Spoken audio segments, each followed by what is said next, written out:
شیخ نے کشمیر سے پوچھا ہے کہ جی کیا جان بوجھ کر نماز چھوڑ دینا کفر ہے؟ کیا یہ حدیث شریف ہے کہ جس نے جان بوجھ کر نماز چھوڑ دی تو اس نے کفر کیا؟ یہ حدیث صحیح ہے اور اس کا مفہوم کیا ہے؟ جی حدیث بالکل صحیح ہے، من ترک الصلاۃ متعمدا فقد کفر، جس نے جان کر نماز چھوڑی تو تحقیق اس نے کفر کیا۔ اور بھی دیگر بہت سی احادیث ہیں جن میں نماز چھوڑ دینے والے کو کافر قرار دیا گیا ہے۔ اور ایک حدیث میں صحابی بیان فرماتے ہیں، بخاری مسلم کی حدیث ہے کہ ہم کسی عمل کو کفر نہیں سمجھتے تھے سوائے نماز چھوڑنے کو۔ تو ان کثیر احادیث کی وجہ سے امام احمد ابن حنبل رحمہ اللہ تعالی، ان کا فتویٰ، ان کا مذہب یہی ہے کہ کوئی جان بوجھ کر اگر نماز چھوڑ دیتا ہے تو وہ کافر ہو جاتا ہے اور اس کا نکاح بھی ٹوٹ جاتا ہے، اور اگر وہ توبہ نہیں کرتا تو اس کی نماز جنازہ بھی جائز نہیں ہے اور اس کو مسلمانوں کے قبرستان میں دفنانا بھی جائز نہیں ہے۔ اور امام احمد ابن حنبل کے اسی فتوے کو سعودی عرب کے جو مشہور مفتی ماضی میں گزرے ہیں شیخ عبدالعزیز ابن عبداللہ بن باز رحمہ اللہ اور شیخ صالح العثیمین رحمہ اللہ، یہ بڑے موقر نام سعودی عرب میں ہیں، ان حضرات نے بھی اسی فتوے کو فالو کیا ہے۔ اور ان کے فتاوی میں آپ کو اسی کا تذکرہ ملتا ہے کہ اگر کوئی شخص جان کر نماز چھوڑ دیتا ہے، ترک کر دیتا ہے، تو وہ اسلام سے خارج ہو جاتا ہے۔ لیکن دوسری طرف ایک رائے جمہور علماء کی ہے جس میں جمہور مجتہدین کی ابو حنیفہ، شافعی اور مالک رحمہم اللہ تعالی، ان تینوں ائمہ کے نزدیک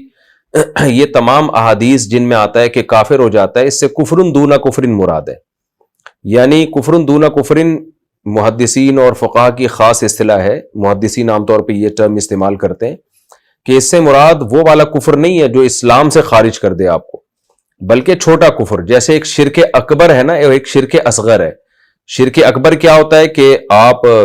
غیر اللہ کو مدد کے لیے پکاریں، وہ مدد جو اسباب سے ہٹ کر ہے، یا قبروں سے مانگنا شروع کر دیں، اور جو بھی مشرکین کے بارے میں جو شرک آپ علماء سے سنتے رہتے ہیں، جس سے انسان ملت سے، اسلام سے خارج ہو جاتا ہے۔ اور ایک چھوٹا شرک بھی ہے، جیسے ریاکاری آپ کر رہے ہیں، اللہ کے علاوہ کسی کو دکھانے کے لیے نماز پڑھ رہے ہیں، تو یہ چھوٹا شرک ہے، یہ شرک اصغر کہلاتا ہے، ریاکاری۔ اس شرک سے انسان گناہگار تو ہوتا ہے لیکن اسلام سے خارج نہیں ہوتا۔ تو جمہور علماء کے نزدیک وہ احادیث جن میں آتا ہے کہ انسان نماز چھوڑ دینے سے کافر ہو جاتا ہے، اس سے چھوٹا کفر مراد ہے،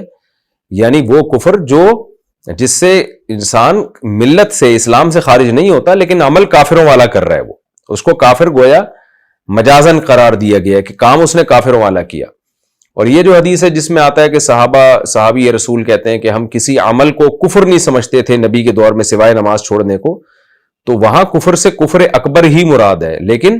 نماز چھوڑنا اصل میں ایک علامت تھا، کیونکہ اس زمانے میں یہ ممکن نہیں تھا کوئی مسلمان ہو اور نماز نہ پڑھے، تو جو نماز نہیں پڑھتا تھا اس کو کافر سمجھا جاتا تھا، اس لیے کہ اگر مسلمان ہوتا تو نماز پڑھتا وہ،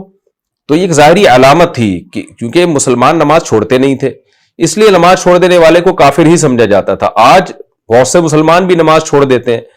تو اس لیے آج یہ ایک علامت رہی نہیں ہے کہ کوئی نماز چھوڑے تو ہم اس کو کافر سمجھیں، کیونکہ بہت سے مسلمان اللہ معاف فرمائے نماز چھوڑ دیتے ہیں۔ تو اس دور میں تو یہ ایک علامت تھی، یہ کیونکہ پاسبل ہی نہیں تھا، اتنی نبی صلی اللہ علیہ وسلم سے وحید سنی ہوئی تھی لوگوں نے کہ منافق بھی نماز پڑھنے آ جایا کرتے تھے۔ تو لیکن بہرحال ان احادیث سے اتنا تو پتہ چلتا ہے، چاہے آپ اس کا کوئی بھی مفہوم بیان کریں، کفر سے چھوٹا کفر مراد لیں یا بڑا کفر مراد لیں،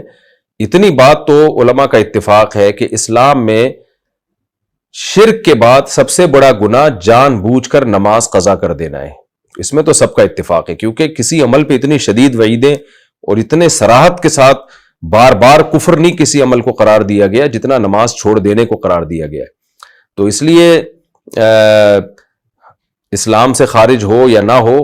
وہ تو میں نے جو فقہا کا اختلاف تھا آپ کو بتا دیا، لیکن یہ کہ نماز کی اہمیت کا بہرحال ان احادیث سے ہمیں پتہ چلتا ہے، اور اس میں دو رائے نہیں ہو سکتی کہ یہ کام کافروں کا ہی نماز چھوڑنا، مسلمان نماز نہیں چھوڑ سکتا۔